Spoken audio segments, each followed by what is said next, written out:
Sevgili izleyiciler, kadının gündemi kaldığı yerden devam ediyor. Türkiye'nin gerçekten kanayan yarası olan çocuk gelinleri konuşuyoruz. Bu anlamda çok ciddi çalışmaları olan Uçan Süpürge'den Deniz Şengenç ve Halime Güler de şu anda Skype bağlantısıyla karşımızda. Hemen merhaba diyelim, hoş geldiniz yayınımıza. Merhaba. Merhabalar. Ne güzel, bütün ekip olarak oradasınız. Bir kısmı. Evet, arkadakilere de merhaba diyelim o zaman. Onları tanımıyoruz ama.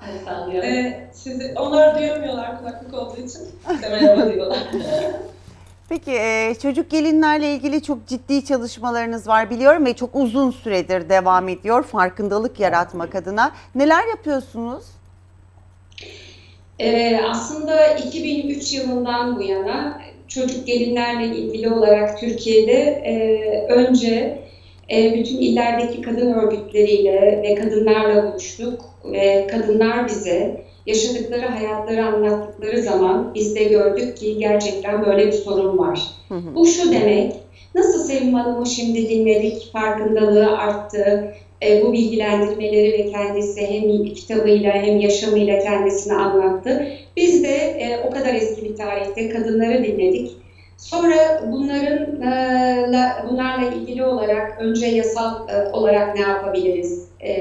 Daha sonraki süreçlerde bu farkındalığımızı nasıl birbirimize taşıyabiliriz diye inanılmaz bir çaba sarf edildi. Gördüğünüz gibi ben de Uçan Süpürge'nin en yaşlıları, en eskilerinden ve bu alanda da en eski çalışan biri olarak bu işin içerisinde biraz geçmişe doğru bir özet yapmak için buraya geldim. Ama arkadaşlarım şu anda neler yaptıklarını daha da iyi anlatacaklardır. Umarım siz de bu gündemi, bu çocuk gelinler konusunu bugün gündeme almış olmanızın nedeni son zamanlarda bütün kadın örgütlerinin yaşadığı bu isyan.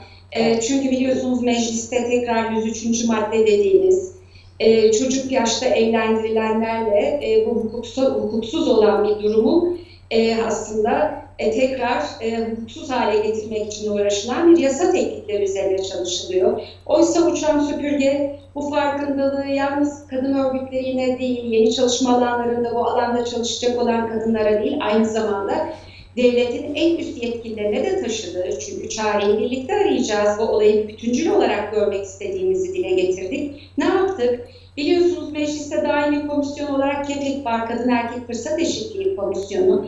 Onun alt komisyonu erken ve zorla evlilikler ve çocuk gelinler üzerine yapıldı. Yıllar önce böyle bir çalışma yapıldı. Bu komisyonun özelliği siyasi partilerin bütün temsilcilerinin, meclisteki bütün temsilcilerinin içinde olduğu bir birim. O yüzden bunların sonuçları ilgili kurum ve kuruluşlara gönderildi. İl eylem planları çalışmaları için uğraşıldı, diğer kurumlarda uğraşıldı ama bir bakıyorsunuz 3 yıl önceydi mecliste bir gece bu konuyla ilgili 103. maddeyle ilgili yani çocuk istismarlarına yönelik erken ve zorla evliliklerin gerçekten hani üstünü örten, tecavüzcüsüyle evlendirilen böyle bir yasa bir gece yarısı geldi. Ama o sırada kadın örgütleri ve kadınlar bunu fark ettiler ve bu meclisten geri püskürtüldü. Hatta bu yasayı getiren iktidar partisinin içerisindeki kadınlar ve kadın örgütleri de bunlara karşı çıktı. Biz de dedik ki tamam bu iş fark edildi, anlaşıldı ve bir daha geri gelmeyecek. Ancak son zamanlarda hepimiz okuyoruz ve görüyoruz. Maalesef bu tekrar gündeme geldi. Hani seçim öncesi bir konu, iyice bir düşünmek lazım nedir, nasıldır diye ama şöyle bir şeyi çok gözden kaçırmış olduklarını düşünüyorum.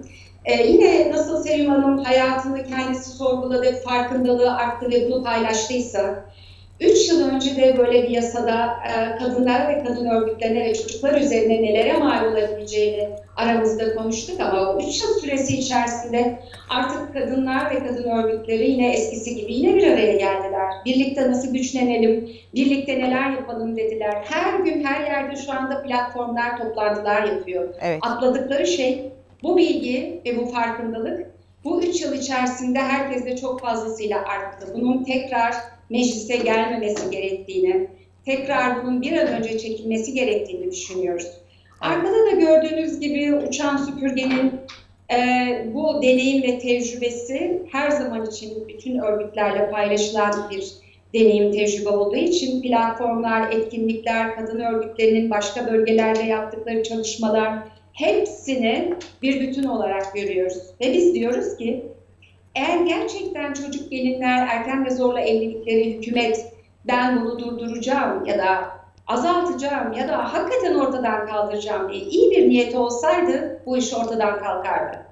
Çünkü bu sadece bir bölgenin, sadece bir alanın, sadece kültürel bir mesele değil. Tam da politik bir mesele.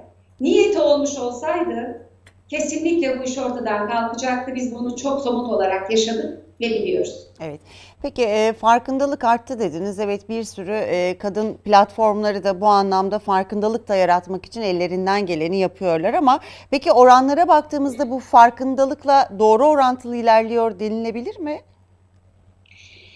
Tabii ki biraz daha iyi istatistikler de var elimizde. Bundan önceki dönemlerde erken ve zorla evliliklerdeki oranlarda bir parça iyileşme var ama çok yavaş gidiyoruz. O iyileşmenin işte %1, %2 oranları illere ve bölgelere göre değişiyor hiç şüphesiz ama oradaki bu değişikliğin bizatihi nedeni kadın örgütlerinin farkındalığı nedeniyle olmuştur. Yoksa ilgili kamu kurum ve kuruluşlarının ay biz bunu fark ettik gelin yasaları uygulayalım demekle olmadığını söylemek isteriz. Tabii ki böyle şeyleri çok genellememek gerekir. Çok somut, çok iyi bir veri elimizde olması gerekir. Bu ülkemizde kadın erkek eşitsizliğinin verileri bile yeteri kadar doğrulukla ilgili ölçülmüş veriler olmadığını görüyoruz. Neden bunu söylüyoruz? Çünkü erken ve zorla evliliklerle ilgili olarak elimizdeki verilere baktığımızda resmi kurumlardan veriler toplanıyor. Hani devlet istatistiklerini bu resmi kurumlara dayandırarak yapıyor. Mesele burada resmi olmayan, yani herhangi bir kuruma gitmemiş imam nikahlı evliliklerle ilgili olan bölümlere bakıyorsunuz. Onlar buzdağının altında kocaman bir şey var. Evet, evet. Peki dünya geneline baktığımızda bu anlamda ne tür çalışmalar var? Yani orada yapılan ve bizde yapılmayan bir şeyler var mı? Bir kere bir hukuk sistemi. Çünkü uluslararası sözleşme ve anlaşmalara karşı gösterilen tutarlılık, bütüncül görebilmek. Çünkü eğer siz evdeki çocuğu değersiz gördüğünüzde onu yoksullaşma nedeniyle bir an önce evlensin, namus nedeniyle bir an önce evlensin, bir sürü nedenleri yapabilirsiniz. Ama bizde zaten bakıyorsunuz ülkemizde de kadının bu konuyla ilgili olarak aile içerisinde sadece var olan kimliği kabul görüyor. Kadın da birey olarak kabul edilmiyor. Kaldı ki çocuk da öyle. Uluslararası düzeyde bu uluslararası sözleşme ve anlaşmaların gerçekten anlaşılabilir ve uygulanabilir ve kurumlar arasında çok fazlasıyla mekanizmaların kurulduğunu görüyorsunuz. Bir sistemin işlediğini görüyorsunuz. Hı hı. Demokrasinin ve insan haklarının bir değer olduğunu ve bunun farkında olarak her kuruma fazlasıyla yerleştirildiğini görüyorsunuz. Herhangi bir olayda hemen biliyorlar yani bunun bir ceza olacağını ve yaptırma olduğunu biliyorlar. Biz de bazen hepiniz de takip ediyorsunuzdur. Bu konuda yasalarda mahkemede ceza indirimleri bile alınıyor. Evet. Peki tabii ki bütün bu konuşmalar bizim kulaklarımıza çok yansıdığı için konsantre konusuyla ilgili biraz sıkıntımız olabilir bizi dinleyenler ve izleyenler için. Ama şunu da söylemek isteriz. Uçan süpürge Google'dan aradığınız zaman arkadaşlarımızın hele flört şiddeti deyip üniversitelerde şimdi yaptıkları çalışmalar size onları anlatacaklar. Bizim geçmişte bugüne kadar yaptıklarımız, erken ve zorla evlilikler ve çocuk gelinlerle ilgili yaptıklarımıza baktığınızda bunların hala bu ülkede nasıl devam ediyor kısmına bizim de şaşırdığımız gibi herkesin çok şaşırdığına inanıyoruz. Evet, peki siz ekip olarak çıktınız. O zaman ben sözü biraz da ekibin diğer üyelerine bırakmak istiyorum. Çok seviniriz. Çok seviniriz. Evet. Birebir de dokunuyorsunuz siz çocuk gelinler anlamında çalışmalarınızla. Biraz da ben çocuk gelinlerin hem ruhsal ve fiziksel olarak yaşadıklarından bahsetmenizi istiyorum. Çünkü böyle hikayeler de var sizin birebir dokunduğunuz. Tam da esasında çok doğru bir yerden sordunuz. Şu anda hazırladığımız en son projemiz bu dokunmak üzerine. 2011 senesinde Uçan Süpürge 54 ilde bir sene önce yaptığı senaryo yarışmasından çıkardığı 2 kısa filmle 54 ilde liseleri gezmiş, bu filmleri göstermiş ve oradaki öğrencilerle film sonrasında söyleşiler yapmış. Ben bu arşivleri taradığımda bütün çocukların üniformalı salonda anlattıklarını dinlemeye başladım. Ve bir tanesinin konuşmasıyla tam da dediğiniz bu dokunma duygusunu buramda hissettim. Konuşmaya şöyle başlıyordu. Benim annemle aramda 13 yaş fark var. Çarşıya, pazara gittiğim zaman bir elbise beğendiğimde annem de aynı elbiseyi beğeniyor ve ben anneme anne demeye utanıyorum. Evet. Ben bunun üzerine dinlemeye başladım. Başka kayıtları dinlemeye başladım. Şu andaki projemiz bu ses kayıtlarının, çünkü çok buna benzer çok dokunan cümleler söylemişler 2011 yılında lise öğrencileri.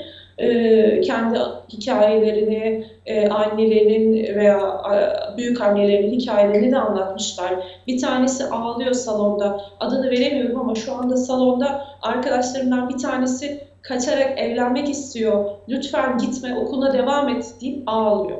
Arkada bir sürü öğrenci görüyorsunuz. O öğrencilerden bir tanesi o bahsettiği, ama kim? Şu anda fark ettiğimiz 2011 yılında lise öğrencisi olan çocuklar şu anda üniversite öğrencileri. Amacımız bu projede akranları buluşturmak.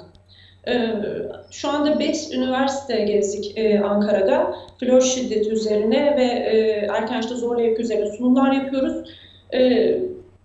Buna benzer bir örnek 11 Ekim Kız Çocukları Günü için hazırladığımız bir video var. Biraz önce bahsettiğim, örnek verdiğim ses kaydının kullanıldığı. Evet. İnsanlar salonda gerçek sesi, gerçek hikayeyi duyduklarında dokunuluyor. Yani dokunmuş oluyorsunuz. Ve salondakiler sizle yaşıtlar. Yani biz esasında uzayda bir solucan deliği açtık, zamanda bir atlama yaptık ve İşte bu kadar yılda size ulaştırdık bunu. Yaptığımız şeylerden biri bu olacak. Yakın zamanda bunu bir kampanya videoları olarak yayınlamaya başlayacağız. Ve birbirlerine dokunacak. Özellikle de amacımız hukuk fakültesi, tıp fakültesi, eğitim fakültelerinin tamamı. Çünkü bu durum herkesin el atması gereken bir şey. Türkiye'nin şurası orası değil. Ben yaparım sen yapma değil. Herkesin el atması gereken bir şey. Çok yaygın ve çok üstü kapatılan bir durum. Çok da kolay kapatılabiliyor. Bunu ailelerin yaptığı bir şeyi rehber öğretmen fark edebilir. Doktor fark ediyor. Bunların eğitimlerini alan öğrencilerin şimdiden bu konuda farkındalıkları olması için bir proje, üniversitelerde de videoları gezdirip sunumlarımıza devam edeceğiz Türkiye çapında da. Evet, gerçekten üstü kapatılan bir durum. Peki Maalesef. Evet. Peki engellenmesi için ne tür tedbirler alınmalı? Evet, devletin de tedbir alması gerekiyor. Ama sadece devletin aldığı tedbirler de yeterli değil, görünen o ki. Yani örgütsel olarak kadın örgütlerinin hep birlikte bunun üzerine çalışması şart. Ama resmi nikah yapılmıyor. Doğumlar maalesef başkalarının kimlikleriyle yapılıyor. Çok devletle ilişkili bir durum. O yüzden de hep birlikte yapılması gereken bir şey. Ve kadın örgütlerinin, meslek gruplarının, özellikle de bu konuyla ilişkili olan meslek gruplarının hep birlikte çalışmaları, birlikte projeler yapmaları, birlikte bu konuda insanları, özellikle de gençleri aydınlatmak için, farkındalık yaratmak için sürekli kampanyalar yapmaları lazım. En önemlisi de bence şu anda biz sizinle internet üzerinden konuşuyoruz. Evet. Artık flört şiddeti de dijitalleşti. kötü olan şeyleri dijital olarak yayılabiliyorsa iyi şeyler de dijital olarak yayılabiliyor. Artık çok gencin, bir %90'lar bilemiyorum ama çok yüksek bir orandır eminim. Ellerinde cep telefonları, sosyal medyaları var. Evet. Videoların hazırlanması, sürekli bunların viral olması, sosyal medyayı çok yüksek derecede bu konuda kullanmak gerektiğini düşünüyorum. Bu insanlara ulaşmak için, mücadele içinde toplum konusunda bir farkındalık yaratmak için özellikle kadın örgütlerini ve bu konudaki ilişki olan meslek gruplarının birlikte hareket etmesi gerektiğini düşünüyorum.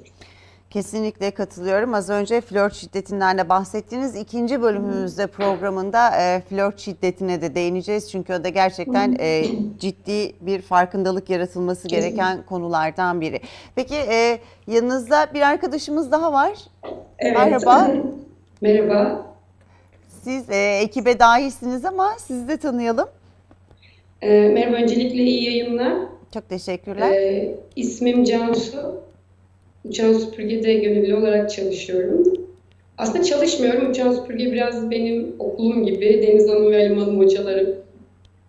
Evet. Sağ olsunlar, zaten her şeyi çok güzel açıkladılar.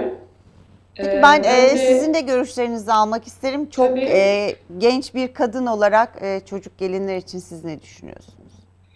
Zaten biliyorsunuz bu mevzu ülkemizin kanayan bir yarası olduğu için bu konuda çok fazla çalışma yapmaya çalışıyoruz. Aynı zamanda yakın bir tarihte erken ve zorla evlilikler üzerine bir toplantı da gerçekleştirdik. Biliyorsunuz hani bilinçlendirme çok önemli bu konuda. Çünkü aileler bu konuda fazla bilgi bilmiyor. Daha doğrusu yetiştirme tarzından dolayı da bu konuda fazla eğitim değiller. Biz öncelikle kendi akran grubumuzdan başlayarak tüm yaş aralığındaki insanları bu konuda bilinçlendirme yapmaya çalışıyoruz. En büyük hedefimiz zaten şehir şehir gezerek ülkenin tamamında bu konu hakkında bilinçlendirme uygulamak. Onun dışında yani kendi adıma konuşayım. Ben çok fazla bu çalışmaları yaparken benden yaşça çok çok küçük olan ve kucağında çocuğu olan genç anneler gördüm. Bu benim için oldukça zor bir süreçti. Çünkü ilk böyle bir toplantıya katıldığımda ve ilk bunu gördüğümde çok zorlanmıştım. Ama en büyük hedefimiz bizim Uçan Süpürge olarak zaten bu konuda farkındalık yaratıp bir şeylerin önüne geçmek olduğu için de çok mutluyum burada olduğum için. Çünkü biliyorsunuz hani bu tarz meseleler biraz da siyasi olduğu için bizim gibi vakıfların, STK'ların bir araya gelip bence bu konunun karşısında durması gerekiyor. Ve ben bu konuda da en iyi yerde olduğumu düşünüyorum. Evet. Yani söyleyeceklerim bu kadar. Umarım bu görüşmemizde bir farkındalık yaratmıştır ve birilerine faydalı olmuştur. Umarız. Çok teşekkür ederim tekrar söz hakkı verdiğiniz için. Biz çok teşekkür ederiz. Gerçekten çok önemli çalışmalar yapıyorsunuz. Çok teşekkür ederim yayınımıza katıldığınız için. Ekip olarak Teşekkür hepinize çok ederim. teşekkür ediyorum. Sağ olun. Çok sağ olun, çok Çok sağ olun. teşekkürler. İyi yayınlar. İyi yayınlar size. Sağ olun. Evet. Ne dersiniz anlatılanlara? Yani farkındalık arttı. Oranlara baktığımızda biraz daha iyiye gidiyoruz gibi görünüyor zannediyorum ama Vallahi ben dinleyince inanılmaz üzüldüm. Çünkü kitabım yani bir 80 en az senesi öncesini anlatıyordu. tabii anneannenizden Yani geliyor. 80-100 sene diyeyim hadi. En az 80 sene. Ben de dedim ki acaba böyle bir konu, birazcık utanıp çekindim de yani böyle bir şey yazdım. Çok eski bir şeyi gündeme getiriyorum diye düşündüm ama dinleyince hala maalesef ki bu konuların, bu derin yaranın hala devam ettiğini, kanadığını gördüm ve daha çok üzüldüm. Bir de orada konuşmacılardan bir bayan şey demişti. Kız kardeşiyle, annesiyle kızının arasında 13 yaş varmış herhalde. Evet. Bunun aynı şeyi benim annemle ablamın arasında var. 13 yaş ve aynı anda ikisi hamile kalmışlar. Ablam da hamile, annem de hamile. Ablamın kızı benim erkek kardeşimle süt kardeş olmuşlar. Annem onu emzirmiş. Ne kadar düşünebiliyor musunuz uçurumu? Annem de hamile, ablam da hamile. Yani bu daha önce yaşanan şeyler Anne diye. olurken anneanne oluyor aynı anda. Aynı anda hem anne olmuş hem anneanne olmuş. Yani vallahi bilmiyorum, çok üzüldüm. Ve üzüntüden şu an gülüyorum yani. Ağlanacak halimize gülüyoruz bazen. Galiba öyle bir gerçek var. Evet. Ne yapabiliriz? Yani ben şunu diyorum işte, ben kendimce elimden gelen buydu, bunu yaptım. Ve beni uçan süpürge gibi, çok teşekkür ediyoruz onlara da, veya bu konuda çalışan insanlar varsa beni de çağırabilirler. Ne yapabiliriz? Benim yapabileceğim şey işte genç kızlarımıza 3-5 kişi dahi olsa ulaşabildim. Onların bir farkındalık yaratıp kendi ayakları üzerinde durması, eğitimin çok önemli olması gerektiğini anlattım kendim dilim döndüğünce. Evet. Daha başka bir şeyler yapmam gerekirse kendim de yaparım. Ama asıl yapması gereken kurumlar ve kişiler var. Lütfen onlara seslenelim. Onlar artık bir el atsınlar. İsterseniz bu konuyu bir küçük şiirle biraz Çok sevinirim. değiştirelim- Kendi şiirleriniz değiştirelim de mi? var çünkü. Evet. Buyurun lütfen. Çok keyifle dinleriz. kadınlarla ilgili demiştim ya, TRT'de bir ara program hazırlayıp sunmuştum. Şiirler de yazıyordum. Birazcık başka bir yöne doğru gidelim kadınlarla ilgili yine.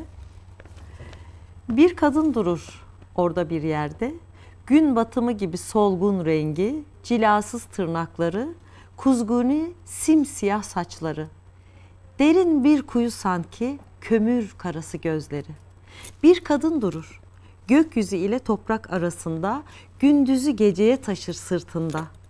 Gönlü denizlerden engin ama kaldırsa başını arşa değer sanki.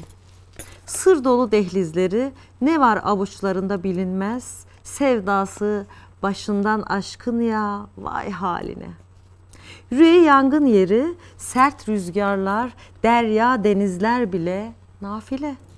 Bir kadın durur orada bir yerde, saklar güneşi gölgesinde. Hasret kokar yanağında, denizi harmanlar taşır seher vaktine. Bir kadın durur, rüya ile gerçek arasında.